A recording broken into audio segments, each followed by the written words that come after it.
We will be looking at the prologue from the White Book by Makavelli 2007. I'll be narrating the prologue, which is available for free online at Google Books.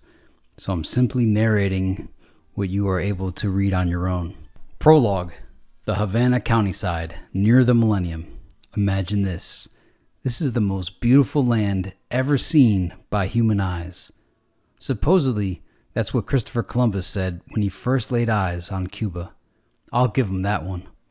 I arrived here an only child, just shy of my teens and impressionable.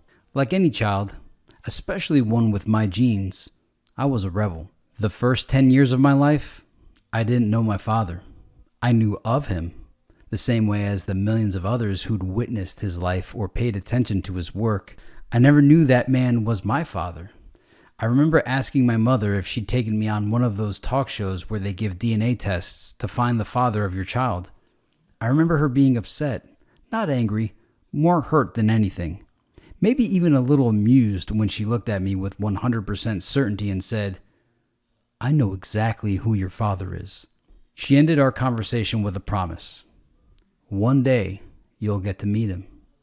I did, and that's the one memory that I think I'll keep just for me. Now we're all here in the Lost City. There's lots of history on this island. I see the places Hyman Roth and Mo Green, Tony Montana, Che Guevara, and Fidel used to hang out decades ago. This country is notorious for granting asylum to enemies of the state. These days, there's news that El Presidente had plans to dedicate a statue to an unlikely revolutionary. As for my father, he's been through it.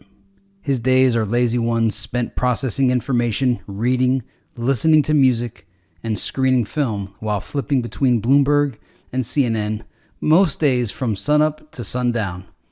Sometimes for fun, he takes me with him to the domino games where the wise men meet and weave life tapestries, the fabric of their memories worn thin by time. In the early days, he wrote a lot too, in a snow-white leather-bound journal that he carried with him most everywhere. The White Book. That's what I called it. I'd watch him and wonder, but I never asked him what he was writing in there. When he was with it, he seemed distant. I remember once getting up the nerve to ask my mother. If anyone knew, she would. But all I got from her was another promise. He'll tell you when he's ready for you to know. Then, one morning, not long after that, I was in the kitchen finishing breakfast when he called to me from outside. "Star! Come here. I got something for you. Hurry. Run quick, see." Outside, he took my hand, and we went walking. "What do we have here now? Your mother says you've got some questions for me." "Yeah," I said. "I've got a few." "What questions could you have with all the information floating around out there?" Even then, I was old enough to know you can't believe everything you hear. I checked it all out, every bit and piece they put out there. I want to hear it from you, your life through your eyes. "I thought you might." He held up the White Book. "Do you know what this is?" "Not exactly. Mama said you'd tell me that when you were ready." I always wanted to make a book out of my life. But this story is not about my life exactly. It's about my fabled generation and its music, the things that affected them and me, the obstacles we faced during our war, and what we did to make it through. In my hand, he said, shaking the book, is history, and it helps to know where you came from in the search for where you're going. He took one last look at his work before he gave it to me. It took me a lifetime to put these things together on my own, and like any parent, I want you to be ahead of the game. So here you go. A few hundred pages on some things you should know. I remember touching the book and being instantly beguiled. Imagine jewels being handed to an innocent child. That's yours now. Do whatever you want with it, but if anything should ever happen to me, I wanted you to know the truth. It was early. The sun was still on the rise. It was going to be a beautiful day on the island, and here we were with nothing to do. I gave the book back to him. "Read it to me." "Read it to you?" He smiled, looked around and took in a deep breath of the sticky, sweet air. "Okay, I can do that. It may take me a while, but I can certainly do that." When? He asked. Today, I said. Right now. Like you always say, nobody is promised tomorrow. Plus, I've waited a long time for this. Yes, he said, you have. He hugged me, squeezed me really. Then he picked me up in a tight bear of a hug. When we part, he called to Juan and Carlos, who were never far away. Since I'd arrived, they'd been like big brothers, always looking out for me. They went to bring the H1s around, and we went inside and told Mom our plans. She kissed me. Have fun with your daddy. I could tell she was happy. From the house, we made our way to the restaurant we secretly owned. The manager was already there with his wife. Dad called to her. Dos lemonade, por favor, Selma. We gonna be out back soaking up some sun today. Juan and Carlos took a seat at the picnic table, sipping iced coffee and continuing a never-ending game of dominoes. I helped my father take a seat under the Bodhi tree. He put his pistol in the grass and loosened the straps on the Kevlar vest we wore whenever we were away from the compound. Selma came and set up a tray behind us.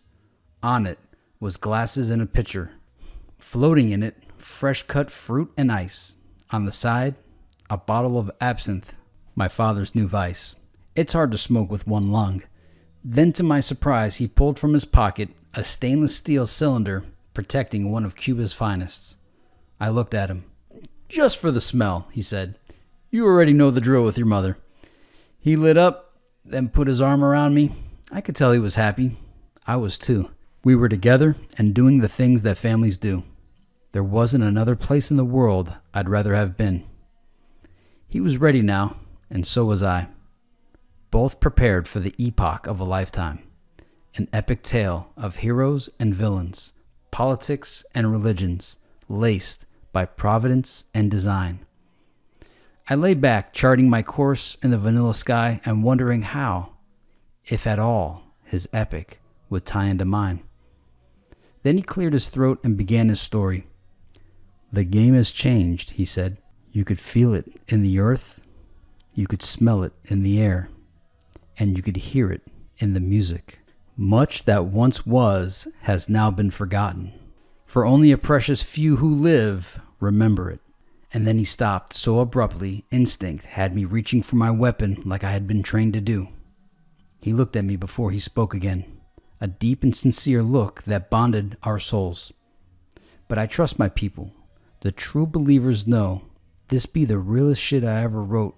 Then he went back to his story, speaking the words that I'll forever remember as the truest shit he ever spoke.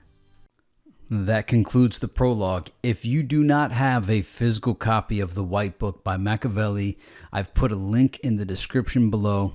Make sure you purchase it. If you've enjoyed this, like it, thumb it up, and subscribe to this channel for more.